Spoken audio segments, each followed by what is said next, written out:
So no doubt the biggest downside of a super high refresh rate gaming monitor is that you have to compromise with just a 1080p resolution panel, except these days you actually don't have to. This monitor represents what I think is going to be the sweet spot resolution and refresh rate moving forward. It's the Aorus FI27Q-X, and it offers a 240Hz refresh rate at 1440p resolution. So if you play games like Call of Duty Warzone, Apex Legends, or Valorant, this is definitely a monitor that you'll want to consider. And actually, even if you want to play slower titles at 1440p like Cyberpunk 2077 or Shadow of the Tomb Raider, I'd say this monitor still makes total sense. So what is it like to game on, and how does it compare to other monitors that I've tested? Let's take a look.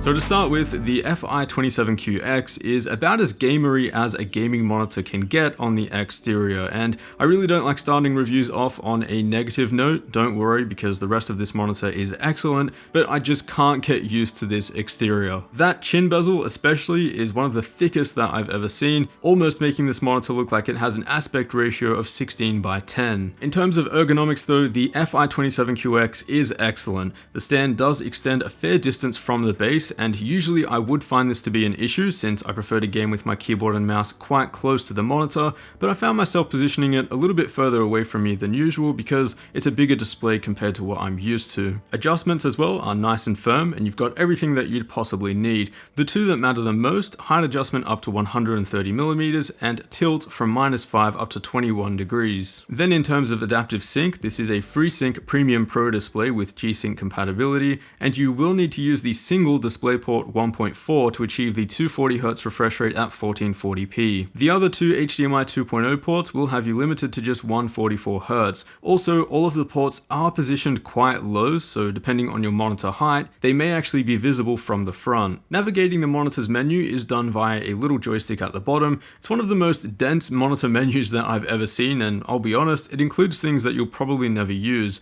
One thing that I'd recommend doing right away though is binding one of the joystick direction clicks to brightness. Otherwise, simply adjusting brightness, which is something that I do at least a couple of times a day, requires up to 11 button interactions to adjust, confirm, and then exit the OSD. Now, in the world of competitive first-person shooters, refresh rate is undoubtedly king. If you're playing at 240Hz or even up to 360Hz, you absolutely have a competitive advantage over your opponent if they're playing at lower refresh rates. They're going to appear on your screen before you appear on theirs, and not to mention, aiming is significantly easier at higher refresh rates. However, depending on what game you're playing, higher resolution might also give you a competitive advantage. Now, this isn't so much the case in CSGO or Valorant. Those games I think you can pretty much get the most out of competitively at 1080p or lower if you prefer, but games like Warzone and Apex, I think higher resolutions can actually be really valuable. Games where you're constantly running around and scanning the map, visibility at 1440p as opposed to 1080p is significantly better.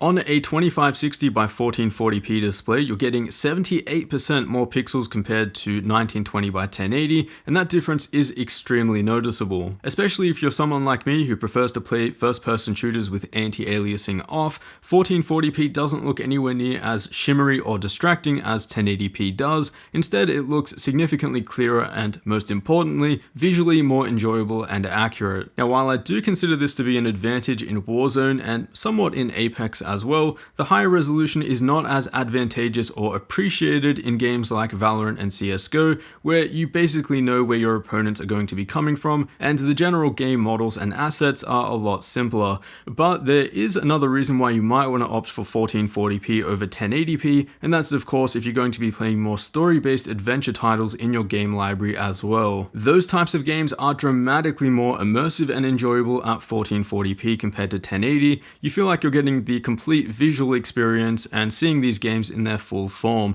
No, you won't be getting anywhere close to 240 FPS in Cyberpunk 2077, but the point here is that you can then use the same monitor to then go and frag out at 240Hz in competitive titles. Now, in terms of pixel response times, I used the UFO ghosting test from blowbusters.com along with a pursuit camera to analyze ghosting and pixel overshoot. That way we can establish whether monitors are a smeary mess or if there are indeed pixel overdrive artifacts. So the Aorus FI27Q-X has 3 response time modes. From slowest to fastest, they are picture quality, balanced, and speed. And overall, I'd say these look quite good for an IPS display. By jumping from picture quality to balanced, we get a little bit less ghosting overall. The dark trailing edge of the UFO is a bit cleaner with the balanced mode, as is the lighter yellow section. But then bumping up from balanced to speed, we do get a crisper image overall, but at the cost of visible and distracting artifacts.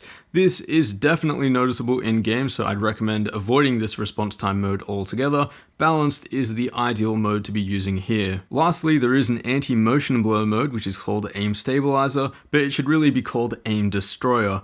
This is probably the worst monitor artifacting that I've ever seen, so just forget that this exists. It also requires adaptive sync to be disabled and lowers the monitor brightness far too low in my opinion. Then when it comes to color accuracy, this is a 10-bit IPS panel, so you'd expect great things here, although that's achieved with a true 8-bit panel plus FRC. The white point is a little bit on the cooler side out of the box with the standard color profile at around 7000 Kelvin, although you can adjust the RGB values individually to shift this. In terms of brightness, the FI27Q-X can go as low as 40 nits or as high as 417 nits. Most of the time I had the brightness level set to around 70%, which results in a little over 310 nits. As for color accuracy, I measured close to 100% coverage of the sRGB and Adobe RGB color space with 92.3% of DCI-P3. So for a 240Hz gaming monitor, this is absolutely great. Definitely suitable for content creation as well, but I did notice some color deviation versus my 10-bit 4K monitor from LG, which I use as my daily driver. So personally, I had an absolute blast gaming on the FI27Q-X, but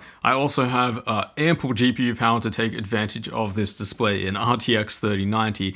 If, however, I was using something less powerful like an RTX 2060 or lower, then I think I would prefer the experience that I would get from a 1080p 240Hz display. Sure, you could drop the in-game resolution to 1080p to achieve that higher frame rate, but stretching that resolution over a 27-inch 1440p panel does not look good at all. In terms of how this monitor feels to game on, there's no need to complicate things. It feels like a seriously fast and responsive 240Hz display with a noticeable bump in resolution compared to 1080p. I've used 240Hz displays for a long time, so in that regard, this monitor feels very familiar.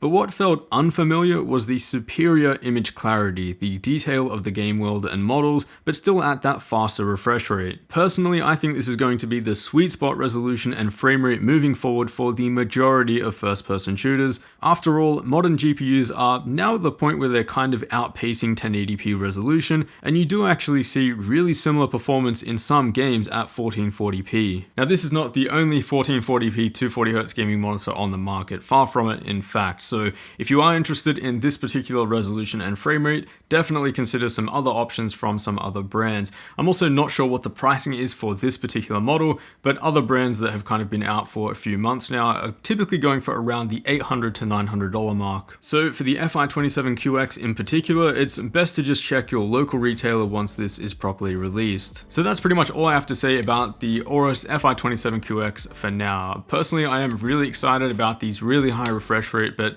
also high resolution panels coming out, and I think I'll check out a few more in the coming weeks and months. I really think this is going to be the ideal refresh rate and resolution combo moving forward for those who kind of want the no compromise gaming experience. Other than that, a huge thanks for watching, and I'll see you all in the next one.